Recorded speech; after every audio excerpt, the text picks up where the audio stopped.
Olá, boa noite. Começa agora o Terra Viva, DBO na TV, desta quinta-feira, 4 de fevereiro, com as principais notícias da pecuária brasileira.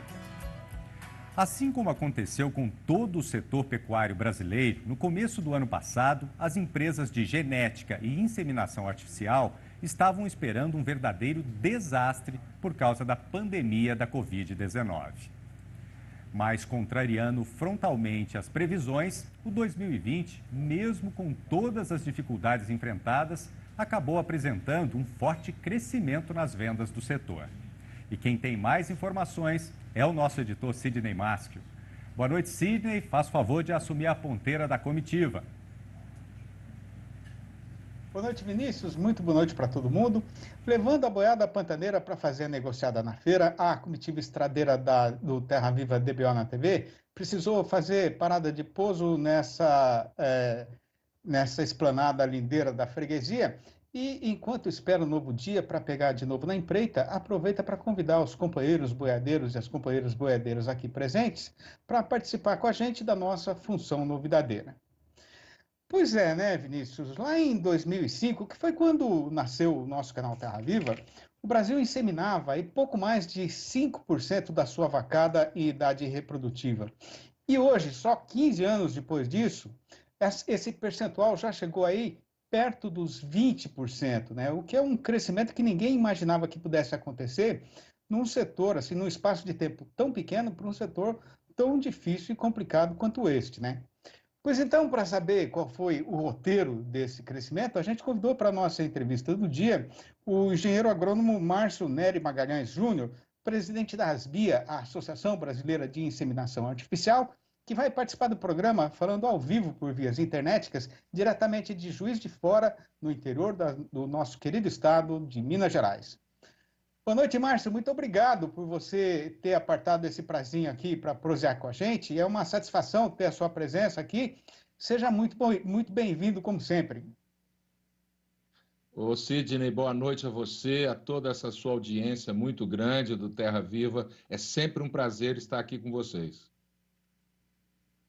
Ô, Márcio, falando no geral, assim, né, antes de entrar no ano, o que explica esse fortíssimo crescimento, esse enorme salto dado pelo setor de genética e inseminação artificial nos últimos anos?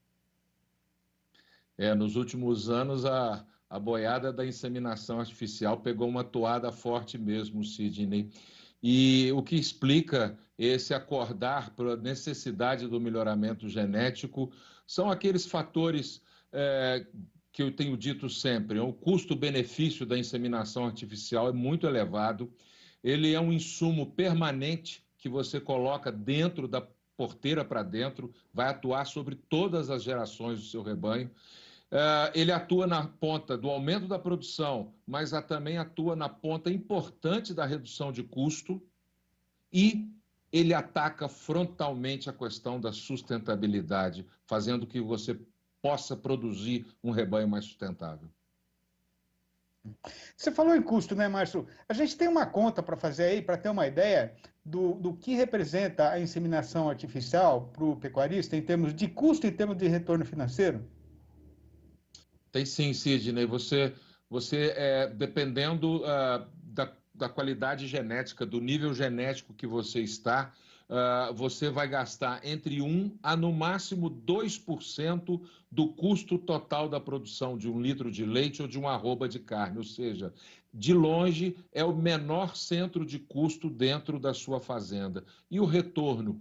Você pode ter, na primeira geração, ganhos de 15% a 20% de produtividade, com uma redução de 5% de custo, porque você vai ter mais precocidade, mais eficiência alimentar, um animal mais resistente a doenças, menor uso de medicamento, ou seja, você tem aí de 20% a 25% de incremento na rentabilidade da fazenda quando você faz uso do melhoramento genético. Pois é, né, mas falando aí de melhoramento genético, né, que está intimamente ligado aí à questão da inseminação artificial, a gente tem como fazer uma avaliação, ainda que seja por alto, evidentemente que fazer uma conta disso é muito difícil, né, mas o que a inseminação artificial representou em termos de melhoramento genético para o gado brasileiro nesses últimos anos?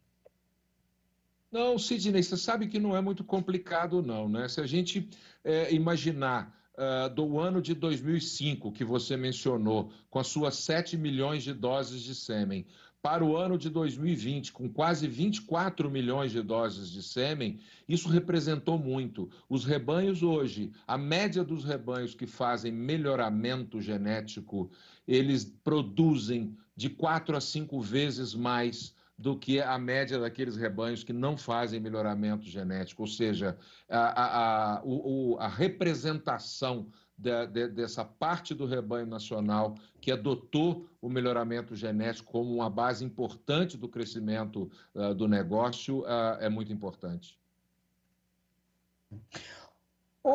Márcio, o que representou aí a IATF, né, nesse crescimento da inseminação artificial de forma geral?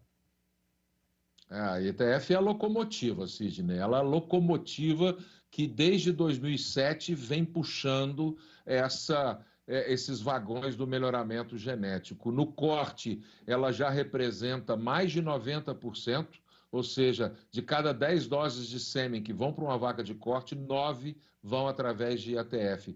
E no leite, seguramente, já representa de 30% a 35%, fazendo um total aí, Sidney, ao redor de 70%, 75% do mercado nacional de sêmen via IATF. Muito interessante. Ô, Márcio, agora, como é que está o interesse internacional, né, pelo material genético do nosso gado, que é plenamente preparado, desenvolvido e selecionado para produzir nas áreas tropicais do planeta, hein? Tá certo. Sidney, desse total de quase 24 milhões de doses de sêmen, a exportação ainda representa pouco, apenas 2%. América Central, América do Sul, mas começa já o Brasil ter clientes na África, na Ásia. Então, a demanda é muito grande. O que eu tenho dito é que nós precisamos desenvolver e criar protocolos sanitários que nos permitam exportar mais sêmen. Nós temos hoje aproximadamente de 500 a 600 mil doses exportadas, é muito pouco ainda, mas nós temos aí talvez uma demanda hoje atual para mais de 3 milhões de doses de sêmen, mas nós não temos protocolo sanitário com vários países. Isso é interessante também, precisamos desses protocolos. Agora, Márcio, como é que fechou a conta do setor em 2020, hein? Fechou bem demais, Sidney. Fechamos aí com 28% de crescimento, passando de 18 milhões e meio para 23,7 milhões de doses, né? O corte foram mais de 16 milhões de doses, o leite foi mais de 5 milhões de doses, um crescimento muito robusto, estável por todo o ano. Não teve descanso, as centrais de produção não tiveram descanso, os touros não tiveram descanso, produziram o tempo todo. Mas agora a gente sabe que a importação de sêmen também é uma coisa muito importante para ajudar a melhorar a qualidade genética do gado brasileiro, né? Essa alta, essa disparada do dólar que a gente viu no ano passado, atrapalhou muito o setor nesse sentido, de fora para cá, aqui para o nosso mercado? Ela causa uma preocupação, sim, Sidney. O aumento do dólar foi muito grande, apesar de que o dólar não é o único fator do custo de produção, existem outros custos, né? E mesmo porque nós temos entrada de sêmen na central, nós temos 11 milhões de doses aproximadamente foram importadas, mas nós temos 15 milhões de doses que foram produzidas aqui dentro. O que aconteceu, uma coisa interessante, Sidney, algumas raças que normalmente tem sêmen importado, as centrais importaram e produziram no Brasil, principalmente o Angus e o holandês. Agora, por que foi que o setor não parou de crescer no meio de todas essas dificuldades, hein, Márcio? Esse acordar para os benefícios da inseminação artificial, para o melhoramento genético, o custo, insumo permanente, atua na ponta do aumento da produção, redução de custo. Essa questão de sustentabilidade, a demanda foi muito grande. Agora, o que as empresas tiveram que fazer, Márcio, para não perder aquele contato que você tem que ter com o seu cliente lá no campo? Pergunta importante, né? As empresas, elas utilizaram para manter o contato com o cliente a web, né? Aplicativos de mensagem, fizeram interações, reuniões web, mas mais cedo ou mais tarde esse sêmen, esse produto tinha que ser entregue na fazenda. E foram criados protocolos sanitários de entrega muito seguros, muito severos de uso de máscara, higienização do tanque, o acerto de um local dentro da fazenda para o representante da empresa deixar o tanque e o funcionário vinha para transportar esse sêmen para o tanque da fazenda e avisar a empresa que poderia pegar o tanque, ou seja, houve um cuidado muito grande em manter uma comunicação via web, o cliente sempre bem informado e na hora da entrega, protocolos sanitários bastante rigorosos, Sidney. Para arrematar a prosa rapidamente, Márcio, dá para apostar em Sim. crescimento agora também em 2021? Dá para apostar sim, Sidney. Nós imaginamos aí alguma coisa em torno de 25%, crescer a 30%, 32% que vimos crescendo, é uma coisa complicada, mas se nós crescermos a 25%, Sidney, nós vamos chegar a 30 milhões de doses ao final do ano 2021. E isso vai ser um marco fantástico para o setor. Já estamos com 19% das vacas inseminadas, já estamos numa média mundial. O corte é muito maior que a média mundial. Nós, brasileiros, inseminamos muito mais vacas de corte do que a média mundial. O leite precisa crescer. Então, o prognóstico para 2021 é muito positivo também. E as empresas todas estão preparadas e a Asbia também muito preparada para apoiar esse crescimento. Muito bom. Parabéns pelo desempenho do setor, viu, Márcio? Um grande abraço para você, muito obrigado pela participação, dá um abração em toda a sua equipe aí e até a próxima. Obrigado, Sidney, um abraço para todos vocês, realmente um prazer estar aqui. Muito obrigado. E a gente volta agora para os nossos estúdios no bairro do Morumbi, aqui na capital paulista, com o companheiro Vinícius Marra. Muito obrigado, Sidney, e daqui a pouco você volta com o comportamento do mercado do boi gordo. E vamos agora para o nosso primeiro intervalo e já voltamos com mais informações. Até já! Estamos de volta com Terra Viva DBO na TV. O clima desfavorável do ano passado e o aumento contínuo nos custos de produção resultaram na baixa disponibilidade de leite para as indústrias, que deve permanecer deste modo em 2021. Esse cenário deve acirrar a competição por matéria-prima. A pesquisadora do CPEA, Natália Grigol, falou sobre o assunto. Pelo menos nesse primeiro trimestre, a gente espera que os preços estejam melhores do que no ano anterior. Só que tem um problema, né? A rentabilidade do produtor não vai estar tão boa assim. Como a gente acabou de ver mesmo, os custos com grãos, que são os principais insumos da atividade leiteira, devem continuar elevados. Então, apesar da gente prever um cenário, pelo menos no primeiro trimestre, de preços sustentados, a rentabilidade do produtor está comprometida aí pelo aumento dos custos de produção. E esse volume de leite no campo, ele tem crescido, né? Mas com um pouco limitado, um pouco abaixo do que é esperado pela indústria. Por isso que a indústria continua concorrendo para a compra dessa matéria-prima.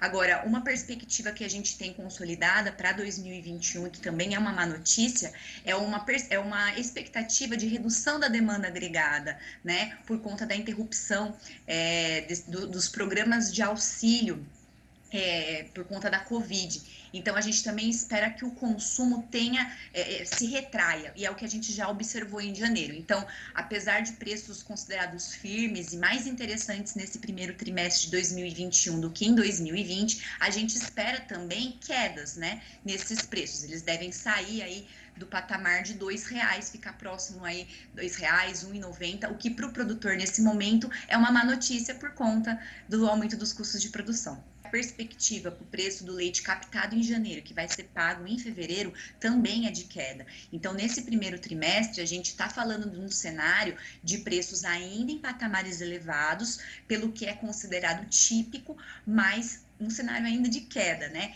A intensidade dessas quedas, a gente projeta que ela seja leve por conta dessa oferta que não está subindo da maneira como os laticínios estão esperando. E isso tá tudo a ver, tudo atrelado com a questão do custo de produção. Mas a diminuição do auxílio emergencial, o aumento do desemprego e a perspectiva geral da economia, né, de retração econômica por conta aí da pandemia, isso deve afetar todos os setores, afeta o poder de compra do consumidor e afeta também a demanda por lácteos. A gente tem que lembrar que a maior parte do lácteos são muito sensíveis, né? O consumo da maior parte de lácteos é muito sensível à variação da renda. Então, já é imediato, já estamos sentindo, mas considerando ainda períodos que a gente observou em anos anteriores desse primeiro trimestre, os preços ainda estarão mais elevados. Mas o produtor tem que ficar atento, né? Porque apesar dele estar com um patamar de preço considerado elevado, comparado aos anos anteriores, a rentabilidade dele não está tão boa assim. E vamos para mais um intervalo. Na volta tem as informações do mercado do boi gordo, as cotações do dia, também o versinho caipira do nosso editor Sidney Mastro. A gente volta já já. De volta com Terra Viva DBO na TV. E quem também está de volta aqui no nosso rancho eletrônico é o editor Sidney Mastro, que traz o fechamento do mercado do boi gordo. Quais são as suas informações, Sidney? Obrigado, Vinícius. E o que tem para ser contado é que o nosso mercado pecuário continua trabalhando com um olho no calendário e o outro nas boiadas que estão nas invernadas, já chegando perto do ponto de serem negociadas. Com o fevereiro ainda no começo da sua jornada, agora é que o trabalhador brasileiro está começando a receber o pagamento do salário, né? E por conta disso, o açougueiro está com muita fé de ver nos próximos dias um aumento do movimento no balcão do seu estabelecimento. Já o comprador de boiada está correndo o trecho todo dia campeando mercadoria e ele está vendo, né, olhando assim por riba da cerca, da beira da estrada mesmo, que já está tendo aqui e ali um ou outro lote de gado terminado que já estaria no ponto de ser comercializado. Mas nem adianta falar com o dono, porque agora sim ele não está querendo saber de fazer a negociada. O problema é que, apesar das esperanças do distribuidor atacadista de encher de novo a sua câmara fria e do comerciante varejista de ter de volta a sua freguesia, está muito grande a incerteza a respeito do que é que vai acontecer com o consumo de carne aqui no nosso mercado nacional, com o aumento do desemprego e com o fim da ajuda emergencial do governo federal. Mesmo, de qualquer maneira, né, mesmo sem ter tido assim grandes definições, a nossa praça boiadeira continua embicada com firmeza no rumo da subida da ribanceira, com o balanço do dia da Scott Consultoria tendo registrado mudanças nas cotações em 17 das 32 regiões pesquisadas em todo o Brasil, e desta vez, em todas elas, o preço subiu. E quem já está chegando com esta relação na mão, pronto para fazer a recitação para o amigo pecuarista, é o companheiro apresentador e jornalista Vinícius Marra. Confira. Começamos as cotações em Minas Gerais. No Triângulo Mineiro, a arribada foi só para o boi, que subiu para R$ 295,50 no prazo de 30 dias e já descontada a parte do fundo rural. No norte do estado, a valorização foi geral, com o macho cotado a R$ 293,50 e a fêmea sendo negociada a R$ 276. Falamos agora de Mato Grosso do Sul. Na capital Campo Grande, o boi vale R$ 285,50 e a vaca R$ 272. Em Três Lagoas, foi a vaca que subiu e é vendida a R$ 264.